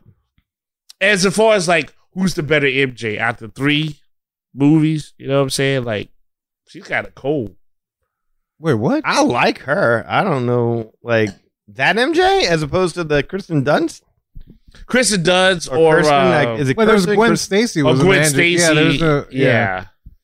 So you're talking about the concept of MJ, not necessarily MJ. Not necessarily the person who embodies it, but let's say there's only 2 MJs in the Spider movies. Yeah, that's fair. You know what? You're right. I should use the term love interest. Okay, fair enough. Yeah, that works. My bad. That works. It works. My bad on that. I love Spider-Man. Just I want Peter to get all the love. I really do. Web Slingers is not doing him justice no more at Disney World right now. Well, I thought it was cute at the end where he puts up the little Emperor toy in his apartment. Yeah, you know I what? thought that was interesting and strangely interesting. Yes. So I was wondering if that was kind of a callback to when he actually tried to kill the Green Goblin, and Tobey Maguire had to stop him. He posted that he was a fan of Legos in the earlier Spider-Man, right? And then he had the Death Star, and that's the whole thing. They broke it when Ned came over, and he learns he's Spider-Man. It's like, and the whole thing breaks. I think is. Wait, is that why Electro asked him if those are his Legos? Yeah. Wait, I got a crazy theory. So you think he puts out the Emperor Lego thing to say, hey, out of all the Spider-Mans, y'all out of a job. I'm the main Spider-Man. I'm the Emperor. I'm the badass. I have all the power? Yeah. No, I took it to mean like, kind of like where the Green Goblin was like antagonizing him. He's like, no, I'm just going to try to kill you. And that was intense when he was beating the hell out of him. That fight. Oh, that was like it was very Luke Skywalker going after Darth Vader until he realized what he was doing and stopped himself. Only Tom Holland wasn't stopping. Tobey Maguire had to step in and stop him from physically killing the dude. I ain't gonna lie, like I believed in Tom Holland at that point when he was swinging and kept swinging and kept swinging. Like, I'm sorry, I don't know if this sounds bad enough. I was like, don't stop. It was brutal. It was absolutely brutal. And he was mad. He grabbed the glider. Like that's actually in the comics. There are parts where the Green Goblin gets on the Spider-Man's nerves that much. He grabs the guy like, I'm gonna kill you with this. Like, they sold that. I think the best part of that was when Tobey Maguire stopped him. And gave him that look, but never said a word. Nothing like, who are you? What are you doing? You can't do this. He didn't do anything. He just gave him that look like, I get it. I totally get it, but you're not doing this. I'm going to stop you from doing this to yourself. You don't want this. Just stopping him without saying a word I thought was classic. And when they actually stabbed him, when he stabbed Tobey Maguire, I'm like, oh no, they're going to kill Tobey Maguire. I was so like, oh man, I didn't even see this coming. I thought they were going to let that happen, but and I was so mad at myself. I was like, I didn't see this coming. Why didn't I prepare myself for this? Because now this is going to hurt me. But then they did enough good enough job. It was a setup. It was a setup for a joke. Yes. That's why Andrew Garfield's my guy. Like, you okay? I got you. You're gonna die. I did like that joke though. I did too. Because he's like, it's like, you're in blood pain, aren't you? Yes. There's a whole. You know what though? Really quick, and I know we're gonna wrap up soon. Yes. I do like. I know Danny threw out something way in the beginning about the Sinister Six, and I totally agree with him. I was like, I would have taken a Rhino at least. I would have taken a Vulture on that. I do think that this movie Scorpion. I would have did a Scorpion. They've teased him. Even in the comic books, you actually have to fight two villains at the same time in the book, in the video game, because I ended that son of a gun. But yeah, I think that is a huge. What do you say? It's not a canon. It's what did you say? Creed. It's a creed. If you have the Sinister Six, you gotta have your major Spider-Man villains in 6. I mean, you can take any of those cats, not Green Goblin and Hobgoblin, though. You can't do that. But I would have taken Michael Keaton as the Vulture now, and that is a huge, legitimate, like, ooh. Well, shame on you. They're gonna Mandarin it. Did you notice? Yeah, you know how I feel about Iron Man 3. Why you gonna do that to me on the comic book show? Did you notice when Strange is like, they're coming through, I can't hold them back anymore? Yeah. Like, when all these people who know that he's Peter Parker and everything, they're coming forward, all these other people. I've heard different theories about people. I was going to say, I saw a guy there that I thought was a Scorpion. I've heard Black Cat was in that. I've heard Rhino. Yeah. What you call it? I heard he was in there, but I didn't see that. That was something I immediately noticed when I was watching, because there was a dude with a tail that went up like that. I was like, I wonder if that's a Scorpion. Scorpion is oh yeah, we all. That's an awesome villain. That's an awesome Spider-Man villain. Yeah, awesome Spider-Man villain. But yeah, I agree with you. I know we went all over the place, but I agree with you on the fact that it should have been a Sinister Six. Absolutely. It should have been, but when you see what they were going for, you kind of understand why they couldn't with what they had. Mm-hmm. But I would have had no problem if they had one bad guy from that universe that was trying to manipulate these guys. Like, no, he's bad. You don't realize this is your Spider-Man may be fine, but this guy's like, you still could have went with Rhino with that theory. Mm-hmm. You still could have went with Rhino. I mean, like, again, that was a legit bad guy, right? Anybody. But in Amazing Spider-Man 2, you just you see them square off, but you don't really see an ending. Yeah, but Rhino didn't have anything happen to him that altered his DNA or altered his powers or whatever, or his appearance in order to make him that. Rhino in the movie was just a truck driver who then at the very end ended up in a mechanical suit. Yeah. Vulture was just a regular guy in a mechanical suit. Mysterio was just a regular guy in a super suit. I mean, these were they didn't fit the narrative that there was something that you could do to cure them. To fix them. Yeah. You wasn't curing Michael Keaton. He Batman. And that's what I'm saying. Like, you could have possibly done it. You can see him being Batman in Flash. That's coming up. What up? You don't know about that? I don't. Go ahead. Oh, spoiler. Yeah. So anyway, you could have done that where some villain from this universe tried to say, no, guys, no. And I would have liked that narrative. Yeah, I would have liked that more than the Green Goblin ending that we got. Yeah, because the thing with Goblin Feast, again, I think that's another video game reference, because that's the only time I've seen Feast during the Spider-Man lores in the video game. I think that kind of watered him down, but they made so much work to build it back up doing the WWE moves and then being the cold guy fighting on the shield and all that other stuff. But I think, I agree that if there would have been that other villain, that would have been maybe, for lack of a better word, that MCU Phase 4 Spider-Man villain. Mm-hmm. Boom, at a puttable. Right? Well, you got your tease. That's another thing you said that you didn't see where this is going. You got your tease for your Spider-Man 4 main villain with the ending, the post-credit sequence with Venom. Oh, the first one, yeah. Or Carnage, yeah. All right. Just to wrap up, they had two end scenes. With the second one, at the very end, was pretty much like a promo for the Doctor Strange movie, Multiverse of Madness. With America Chavez in case anybody want to see, they want to test our knowledge. There's a little girl there with the jacket, with the star, America Chavez. America you Chavez. doing? You on top of But this? the first end scene had Venom. Yes, in the bar. At a bar, and then he gets sent back home to his universe, and then you see that little drip of the alien or whatever the goop, goo. Like the guy sneezed on the bar before he left. Yeah. But yeah, no, I thought that was like, okay, so if you're going to tease this, you better do something with it. This better not just sit there for a while, because you just cured every villain from Spider-Man. I mean, it's not like you can introduce the new Electro or the new Lizard or anything like that now. That's just not happening anytime soon, or Doc Ock or any of that. You've just given us these versions. We have to go in a different direction. There's plenty of Spider-Man villains to go to if they want to take that chance. Well, I mean, seeing the Venom that they've built up over the last 2 movies go break bad with this version of Spider-Man, I think would be interesting. You could do Maximum Carnage, because Carnage has been introduced as well. You know what? I've never seen that the Venom and Carnage one yet. I mean, I know it's out there. I'm just not paying to watch it just yet. Yeah, no, that's fair. I've read Maximum Carnage, and there's a lot of stuff you can do with the Spider-Verse, especially if you introduce the symbiotes into it. There's a dude called Null, King in Black, I should say. King of Black? What? King in Black. King in Black. I thought that was you. I'm always the king. But that's why I'm throwing that out to y'all. There's a possibility there. You can see that. There's a lot of stuff you can do with the Spider-Verse.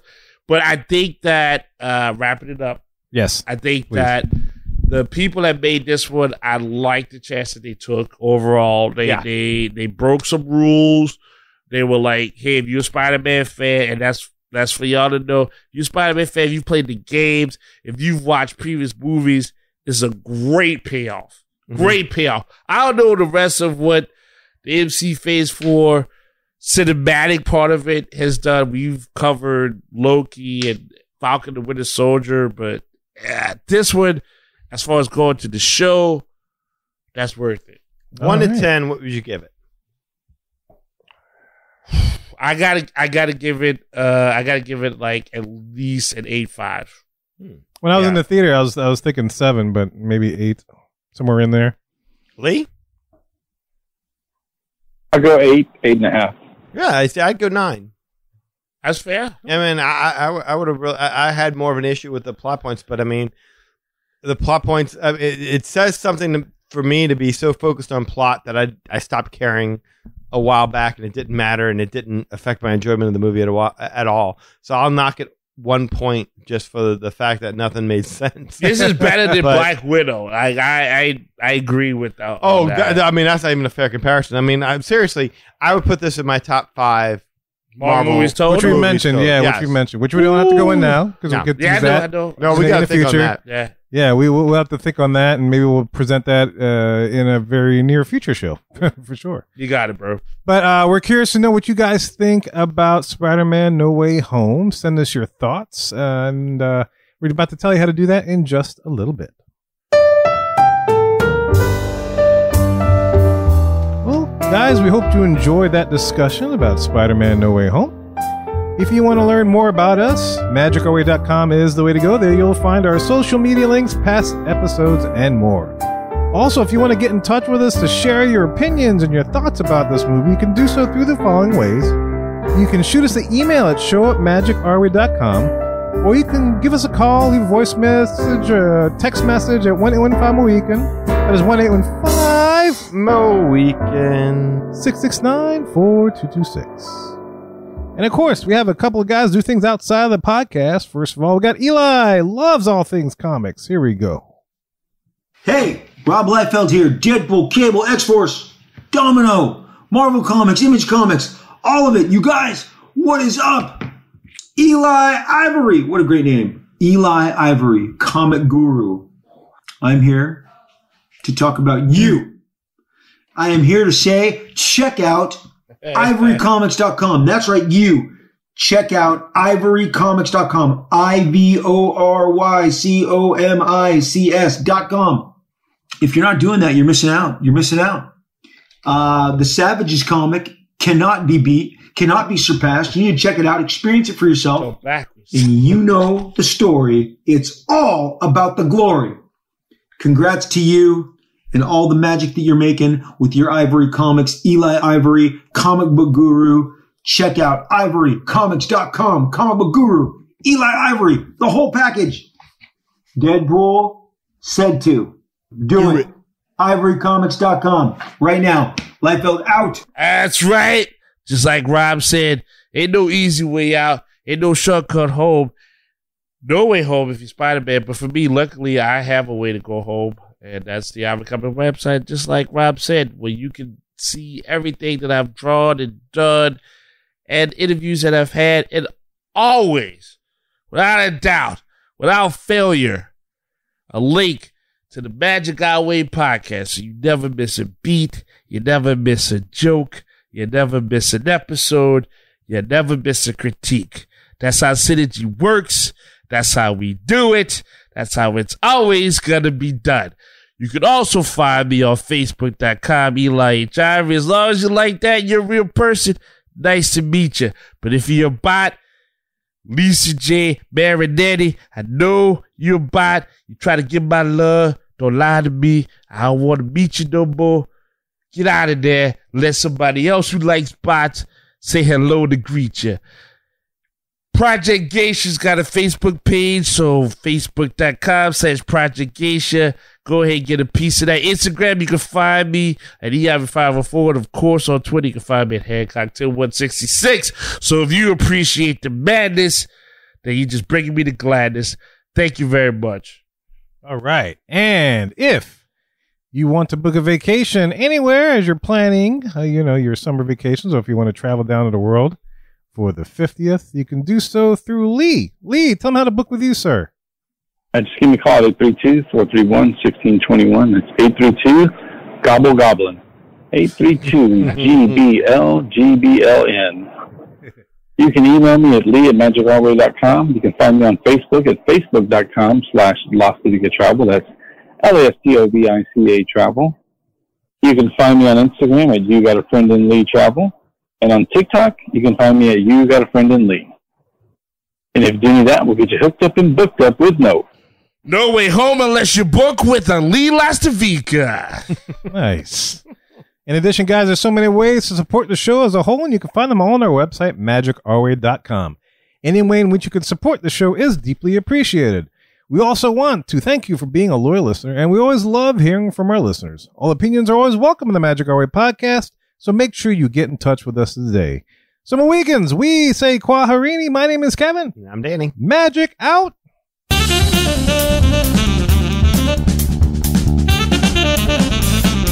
I have every intention of eating those bananas for breakfast, but I still somehow end up with tacos. I got nothing. Hey, this